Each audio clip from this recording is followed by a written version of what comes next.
simples. A partir de este momento, las informaciones que son noticia toman el protagonismo. Comienza Informe RCR. Bienvenidos a esta emisión meridiana de Informe RCR que llega a ustedes a nombre de Jaime Nestares en la dirección general de la estación, de Wilitzer Calla en la gerencia de producción, Marilia García en la coordinación de redacción, Génesis Rodríguez en la producción y en la dirección técnica Gregorio González. Comenzamos este compacto informativo destacando que el presidente interino de Venezuela, Juan Guaidó, confirmó este jueves a un medio internacional que están evaluando que México sea la sede de las negociaciones con la administración de Nicolás Maduro, con el objetivo de lograr un acuerdo que permita una salida democrática a la crisis del país por medio de un cronograma de elecciones libres. Estamos valorando México, Noruega, algunos otros países que puedan hospedar de manera independiente, de manera imparcial y respetuosa, una posible negociación, expresó Guaidó. Si bien dijo que para la alternativa democrática cualquier país pudiera ser la sede, explicó que una de las principales variables es donde las dos partes se sientan cómodas. No son muchos los países donde la dictadura se pueda sentir cómoda, así que esa es una de las variables, indicó Guaidó. En otras noticias, dirigentes del partido político Voluntad Popular, junto al presidente interino Juan Guaidó, instalaron las mesas de trabajo de cara al Acuerdo de Salvación Nacional que busca una negociación a la salida de la crisis del país con la administración de Nicolás Maduro. Por su parte, la Asociación de Alcaldes de Venezuela ofreció este miércoles una rueda de prensa para hacer pública su sumatoria al llamado Guaidó por el Acuerdo de Salvación Nacional. Hemos estado dispuestos y trabajando para lograr la reinstitucionalización del país, para lograr salir de la grave crisis política, económica, social que atraviesa nuestra Venezuela y que no escatimaremos en esfuerzos hasta lograrlo. Y el día de hoy nos estamos sumando a un gran acuerdo, a la construcción definitiva de la salida de la crisis en Venezuela, a un acuerdo que nos permita salvar, reconstruir, reinstitucionalizar, devolverle la tranquilidad a la gente en Venezuela. Y desde ese punto de vista nos pronunciamos en primer lugar en que la generación de este acuerdo, que hoy se encuentra en una mesa, se construya en torno a la gente, en torno a las personas, con un acento bien pronunciado en cada uno de los venezolanos. Que sea un acuerdo integral, un acuerdo que nos permita avanzar en la grave crisis económica que atraviesa el país. Una elección regional en este momento. Por su parte, la diputada a la Asamblea Nacional electa en 2015, Dignora Hernández, en declaraciones dadas este jueves en RCR, se preguntó cuál será la agenda de la oposición para poder sentarse a dialogar con el régimen de Maduro luego de las condiciones que puso sobre la mesa. Su agenda es perpetuarse en el poder.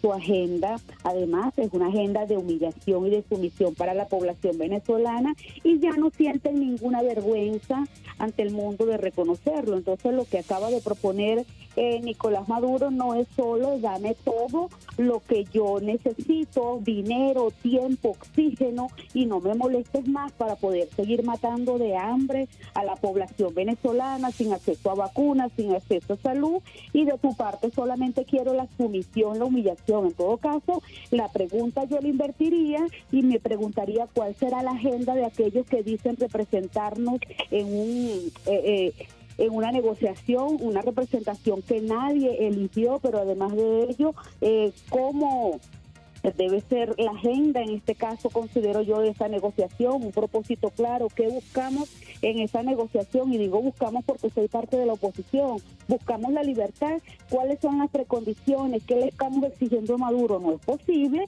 que hasta ahora lo que yo he escuchado, y además no tengo ningún pudor en suponer que para mí es una mega sinvergüenzura proponer o peor aún, suplicar unas megas elecciones en las que participen las megabandas. Eso es lo único que yo he escuchado como parte de la agenda de negociación venezolana. Dignora Hernández, quien también es miembro del partido Vente Venezuela, insistió en su llamado a la comunidad internacional para que no sigan apoyando a un régimen que solo ha traído miseria y destrucción en Venezuela. Que se comprometan con la democracia, ya que países como Irán, China, Rusia, Turquía no están precisamente comprometidos, y también son comunidad internacional porque tenemos que reconocerlo, pero apoyan un régimen hostil, miserable, que somete a la población venezolana a la indignidad. De manera que es bueno siempre recalcarle a los Estados Unidos y a la comunidad internacional democrática del mundo que fueron llamados a formar parte de esta situación, porque afecta la miseria, porque desestabiliza a Occidente, porque también tarde o temprano les va a tocar un poco de esa brisa bolivariana que prometió Diosdado Cabello, pero que en sí el objetivo tiene que ser, y de allí no se puede desviar el foco, en recuperar la democracia, y para eso pasa por recuperar la libertad, no cohabitando con las mafias. Entre tanto, el primer vicepresidente del Parlamento electo en 2015, Juan Pablo Lalqueaga, afirmó hoy en RCR que este nuevo proceso de diálogo que planteó la oposición es distinto a los anteriores, ya que cuentan con el apoyo de aliados internacionales como Europa y Estados Unidos. Nuestros aliados internacionales, especialmente Estados Unidos y Europa, nos han dicho que para ellos es importante que experimentemos, que intentemos un nuevo proceso de negociación. Es un proceso de negociación distinto, porque es un proceso de negociación en el que participan esos aliados internacionales, en el que participa Europa y en el que participa Estados Unidos. Que por cierto, siempre lo he dicho, son nuestras alianzas naturales y que nosotros tenemos que potenciar. Esas son las alianzas naturales de Venezuela. La alianza nuestra nunca puede ser China, Irán, Turquía, Rusia. Esas no son alianzas naturales para Venezuela. Y bueno, tuvimos la participación de los noruegos en un proceso previo, que es la negociación, yo diría que la conversación pendular con las fuerzas de oposición democrática o de alternativa democrática venezolana y con las fuerzas de la dictadura de Nicolás Maduro. De allí ha surgido una posibilidad de ir a una negociación en la que el régimen de Maduro busca lo que Maduro ha dicho. ¿Qué ha dicho Maduro? Bueno, que ellos quieren que levanten las sanciones, que quieren que reconozcan a los poderes públicos en Venezuela, cosa que no deja de causar cierta hilaridad también, y quieren que haya una supuesta devolución de activos del país en el extranjero. Guanipa destacó igualmente cuáles son las exigencias que está presentando la alternativa opositora ante esta nueva negociación con el régimen de Nicolás Maduro, e insistió en que deben seguir luchando por conseguir la libertad de Venezuela. Si aquí logramos condiciones electorales y un cronograma en el que se incluya la presidencia de la República, evidentemente debemos seguir hacia adelante, porque eso abre la posibilidad de salir de la grave situación que el país está viviendo. En ese esfuerzo estamos. ¿Que es un tema complejo? Claro que lo es. ¿Que hay dudas? Todas las del mundo, porque sabemos cómo ha actuado este régimen dictatorial de Nicolás Maduro y sabemos cómo han visto los procesos de negociación como procesos para ganar tiempo y mantener al país en la situación en la que el país se encuentra.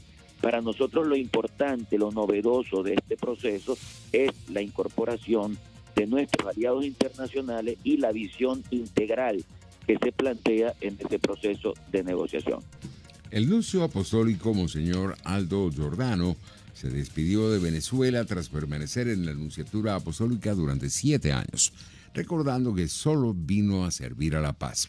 Como se recordará, Aldo Giordano fue transferido por su santidad el Papa Francisco para representar al Vaticano ante la Unión Europea en Bruselas.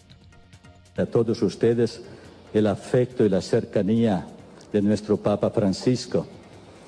Él está muy cercano a este país y el señor presidente muy amablemente el gobierno nacional había propuesto de darme hoy una condecoración, pero yo he pedido en nombre del Papa de renunciar a esta condecoración porque el Papa Francisco nos dice: en un país ustedes, mis representantes, tienen que ir a servir, tienen que ir a ayudar y no a buscar algo de honor, ¿no?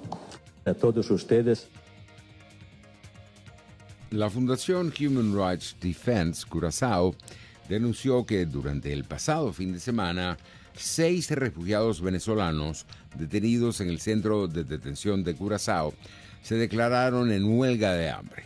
Esto debido al empeoramiento de las condiciones inhumanas que sufren en ese lugar.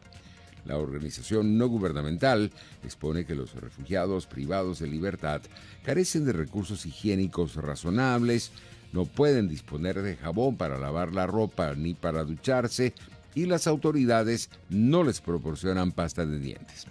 Por su parte, la ONG Foro Penal informó que en Venezuela se registran 299 presos políticos.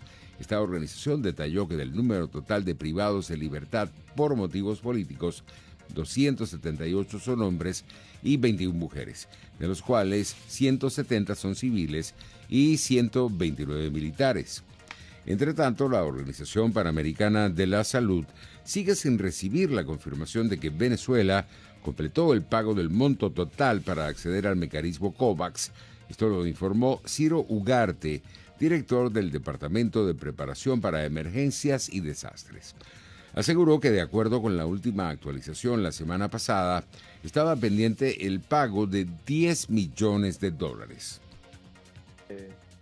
De acuerdo a la última actualización del Fondo Rotatorio de Vacunas de la OPS, que está en contacto con Gavi, hasta finales de la semana pasada estaban pendientes de pago $10 millones al mecanismo COVAX, a Gavi.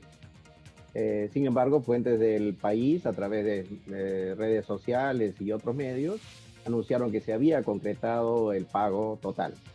Todavía eso no podemos confirmarlo nosotros. Y de acuerdo a la información que nosotros pudimos acceder a través de formularios conjuntos entre OPS y UNICEF, que es alimentada por fuentes oficiales del país, hasta finales de abril, eso es hace más de un mes, el país había vacunado 364,000 personas con las vacunas de Sputnik y Sinopharm. El 75% de esas vacunaciones, de esas dosis, correspondían a aplicación a trabajadores de salud y a personas mayores de 18 años con comorbilidad, aproximadamente unas 3 millones de personas.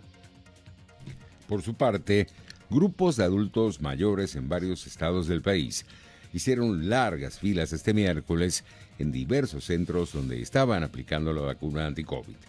Parte de las respuestas que obtenían estas personas es que solo iban a vacunar a quienes les habían llegado el mensaje del sistema Carnet de la Patria.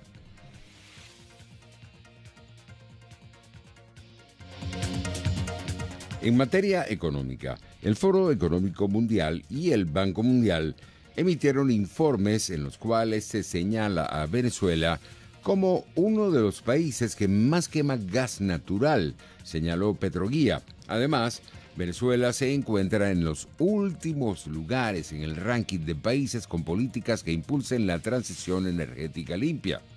Los informes señalan que entre 2012 y 2020, Venezuela, lejos de mostrar un avance en políticas dirigidas a promover la transición energética, evidenció un retroceso de 44% en el índice que creó el Foro Económico Mundial.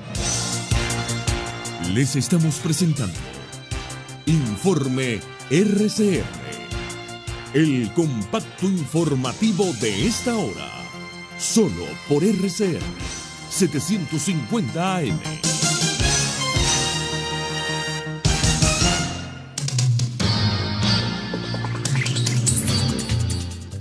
En el ámbito internacional, Más de 2.000 millones de dosis de vacunas anti-COVID fueron inyectadas en el mundo, 6 meses después del inicio de las campañas de vacunación en diciembre de 2020, según un recuento de la AFP este jueves. Al menos 2.190.696 dosis fueron suministradas en 215 países y territorios, según este balance realizado a partir de datos oficiales. El mundo llegó a 1.000 millones de dosis administradas al cabo de 5 meses de campaña de vacunación, pero solo hizo falta 1 mes y medio para multiplicar por 2 esta cifra. En el mundo deportivo, el duelo entre Brasil y Venezuela abrirá el 13 de julio en Brasilia, la 47ª edición de la Copa América, cuya final se disputará en Río de Janeiro el 10 de julio, según el programa establecido por la Conmebol, tras el cambio de sede una vez que quedaron fuera Argentina y Colombia, que iban a celebrar de forma compartida el torneo. El estadio Mané Garrincha y el Maracaná, respectivamente, serán los escenarios de ambos partidos dentro de un reajuste que mantiene el mismo formato de disputa entre el Grupo A, Argentina, Bolivia, Uruguay, Chile y Paraguay, y el Grupo B, Brasil, Colombia, Venezuela, Ecuador y Perú. El tercer puesto se dirimirá el 9 de julio en Brasilia, con el resto de choques repartidos entre las ciudades de Cuiabá y Goiânia y Río de Janeiro, las 4 sedes que ya han sido confirmadas este martes por la Conmebol. Hasta aquí este resumen informativo de Informe RCR. Los esperamos para nuestra emisión vespertina. Hasta aquí este compacto noticioso. Manténgase en nuestra sintonía, porque estaremos informándole de la noticia al momento de producirse. RCR 750 AM.